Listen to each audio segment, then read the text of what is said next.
तो मैं अभिनव सर। मैं आज आप लोग को ये बताने जा रहा हूँ कि जो एग्ज़ाम में आंसर शीट आएगी उसको हम लोग कैसे भरेंगे। ये वीडियो बहुत ही इम्पोर्टेंट होने वाला है, तो इस वीडियो को आप लास्ट तक ज़रूर देखें बच्चों। तो जैसा कि आप देख रहे हैं, यहाँ लिखा हुआ राष्ट्रीय आय एवं योग्यता आधारित छात्रवृत्ति परीक्षा। इस परीक्षा का ये आंसर शीट है। तो इस आंसर शीट को हम कैसे भरें। अक्सर बच्चे क्या करते हैं कि एग्ज़ाम में गलत चीज़ें भर देते हैं और एग्ज़ाम पास होने वाले भी रहते हैं, लेकिन हम नाम या रोल नंबर या कुछ ना कुछ गलत भर देते हैं, इसलिए हमारा सिलेक्शन नहीं हो पाता है। तो हमें पढ़ाई के साथ साथ ये सब चीज़ें भी आना ज़रूरी है कि हम कैसे पेपर को भरें, आंसर शीट को कैसे भरें, इस पर भी आपको समझना ज़रूरी है। चलिए मैं आज इस वीडियो में बताता हूँ, तो आप ध्यानपूर्वक इसको समझने की कोशिश करें। देखिए, टिप्पणी लिखा हुआ है, इंस्ट्रक्शन लिखा है। सर्वप्रथम रोल नंबर का अंकन करें। सबसे पहले हमें क्या करना है, रोल नंबर लिखना है। फिर 1 से लेकर 9 तक भरें। इसमें 1 से लेकर पूरा कॉलम दिया हुआ है। जैसे ये देखिए, ये 1 है, ये 2 है, ये 3 है। इस तरीके से पूरा 1 से लेकर 9 तक प्रश्न पूछा है, इसका हमें आंसर देना है। ठीक है, तो इसका हमें आंसर भरना होगा।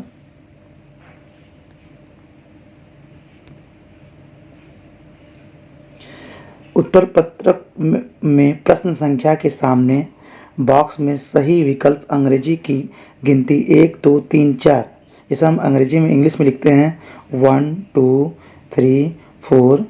तो जो आंसर कॉलम दिया हुआ है, जैसे ये देखिए, ये लिखा है पहला में यहाँ भरना है हमें। तो हम इसको अंग्रेजी के अक्षर भरेंगे, 1 2 3। इसके अंदर कॉलम के अंदर ही लिखना है, ज़रा बड़ा नहीं लिखना है। 4 1 2, इस तरीके से।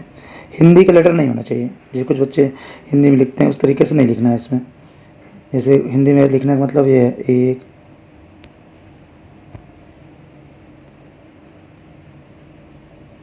ऐसा नहीं लिखता है। ठीक, अब आगे देखिए क्या बोल रहा है।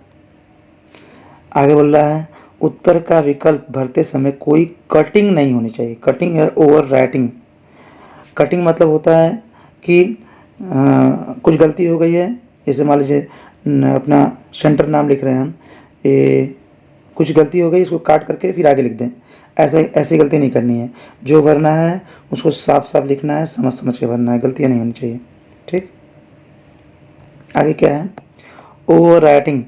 ओवर राइटिंग का क्या मतलब, जब गलती कभी कभी हो जाती है, जब हमसे गलती हो जाती है तो हम उसी पर, जब मान लीजिए हमने ए लिख दिया या बी लिख दिया, तो फिर इसी के ऊपर हम सी लिख देंगे, इसी को डी लिख देंगे। तो ऐसी गलती नहीं करनी है, हमें साफ साफ लिखना है, साफ साफ हमें लिखना है।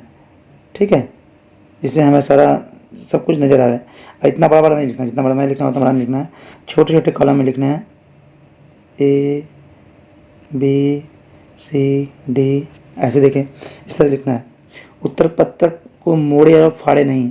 जो हमारा आंसर शीट रहेगा उसको मोड़ना या फाड़ना नहीं है। ठीक, अब आएंगे केंद्र का नाम। आपके जो आपका एडमिट कार्ड होगा उसमें लिखा रहेगा केंद्र का नाम, या इंग्लिश में लिखा रहेगा सेंटर नाम, ये लिखा रहेगा जी। ठीक, तो उसमें जो भी नाम लिखा है स्कूल का, उसे हम एक एक अक्षर, एक एक लेटर जो है इसमें लिखते जाएंगे, इस कॉलम में लिखते जाएंगे, इस कॉलम में हम लिखते जाएंगे। एक कॉलम में एक लेटर, जैसे मान लो ए लिखना है तो एक कॉलम में ए लिखना है, बी लिखना है तो एक कॉलम बी लिखना है, ऐसे। ठीक, और जब एक शब्द खत्म हो जाता है उसके बाद एक लाइन हम ब्लैंक छोड़ देंगे। ब्लैंक मतलब एक बॉक्स जो है उसको हम सादा छोड़ देंगे। नेक्स्ट है अभ्यर्थी का नाम। लिखा है जो 2 शब्दों के बीच एक खाना खाली छोड़ दे। वही मैं बता रहा हूँ कि अभ्यर्थी का नाम लिखेंगे और एक खाना जो है हम खाली छोड़ देंगे। जैसे मान लीजिए आपका नाम है अजय, तो यहाँ लिखेंगे ए जे ए वाई। मैं सही लिख नहीं पा रहा हूँ क्योंकि बहुत मोटा मेरा पेन है। ठीक है, अब जो इसमें आप लिखेंगे नेक्स्ट है पिता का नाम, श्री या श्रीमान या डॉक्टर ना लिखें। अगर हम लोग ऐसे माता पिता के नाम क्या श्री या श्रीमती लगाते हैं तो वह नाम नहीं लगाना है यहाँ पर। डायरेक्ट अगर जो पापा का नाम है वो यहाँ पर इस कॉलम में लिख देना है पापा का नाम। जैसे मान लीजिए नाम है पापा का विजय कुमार, तो विजय लिखेंगे,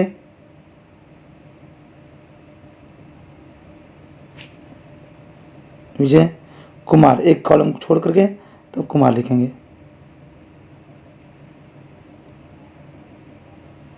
ठीक है ऐसे। नेक्स्ट है एसटीडी कोड, राज्य कोड। आपका राज्य का जो कोड होगा, उत्तर प्रदेश का जो आपका उस पर एडमिट कार्ड लिखा होगा यहाँ पर लिख देंगे। यहाँ देखिए पहले से फिल है, उत्तर प्रदेश का मतलब 31 है कोड, क्योंकि ये जो जहाँ से मैं बना रहा हूँ उत्तर प्रदेश का ही है, तो उसमें 31 फिल है भरा हुआ। इसका मतलब आपके प्रदेश का उत्तर प्रदेश का 31 है। और अगर आप किसी अन्य प्रदेश से हैं तो अपने प्रदेश का कोड लिखेंगे, आपके एडमिट कार्ड पर लिखा रहेगा। ठीक है।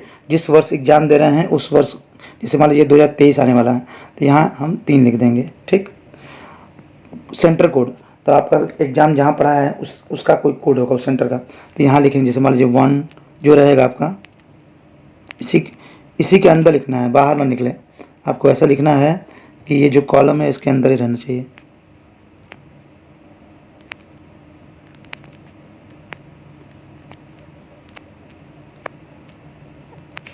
ठीक है, इसके अंदर रहना चाहिए। अनुक्रमांक, जो भी अनुक्रमांक आपका है वो भी आपका अनुक्रमांक इसी कॉलम के अंदर ही लिखना है।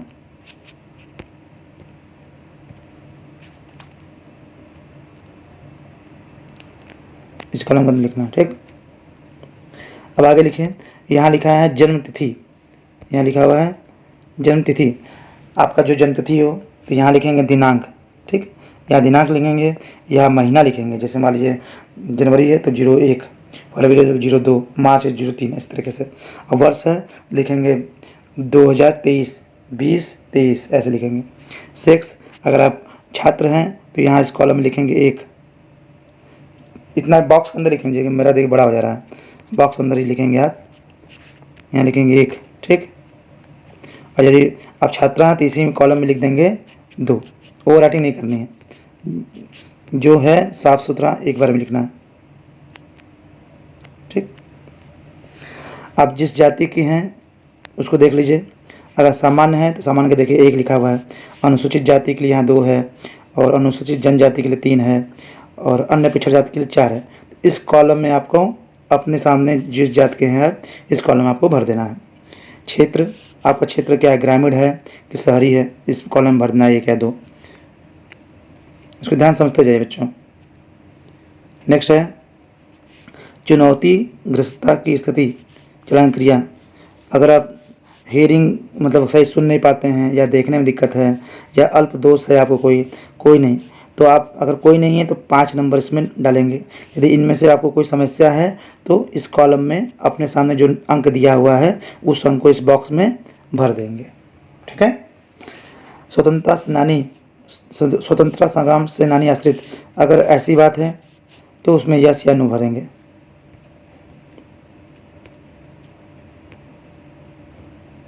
यहाँ लिखा हुआ है एक खाने में एक अंक लिखें जो दूसरे खाने को स्पर्श ना करें। एक खाने में एक विकल्प इस प्रकार लिखें।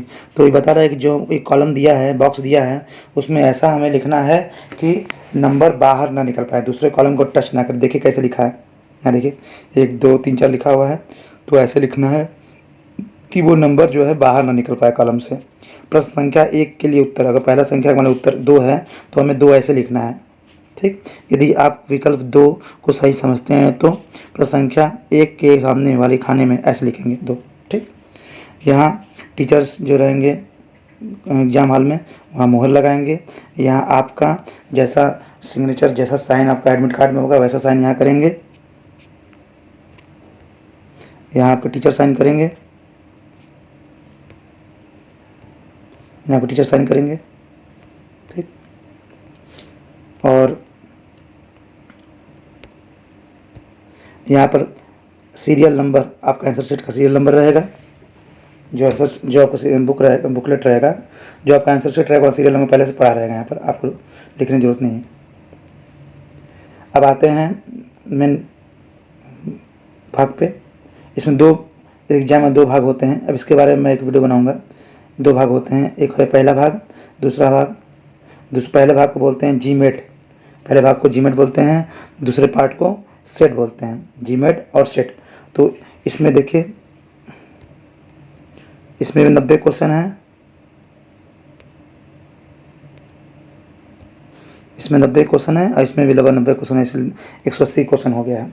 तो अपना आंसर बुकलेट में लगा करके इसमें आप इस कॉलम में आप जैसे आंसर जो आंसर है उस आंसर को उसमें बस लिखना है। जैसे मान लो इसका पहला है, पहले हम पहला लिख देंगे, दूसरे सामने दूसरा लिखेंगे, तीसरे सामने जो आंसर आपका आता है वो आंसर इस कॉलम में आप लिखते जाएंगे, छोटा छोटा छोटा छोटा। ऐसा लिखें कि वो दिखाई दे, विजुअल हो। ठीक, ये भी ध्यान रहे, कुछ बच्चे ऐसे करके लिखने लगते हैं, ऐसे लिखना नहीं है। जैसे जैसे क्वेश्चन रहेगा वैसे वैसे करके इसमें हम आंसर को भरते जाएंगे। ठीक है बेटा। अगर आज के इस वीडियो में अगर आपको कोई समस्या होती है तो आप हमसे मुझे मैसेज कर सकते हैं। ठीक है, मैं मिलता हूँ नेक्स्ट वीडियो में। तब तक के लिए बाय बाय।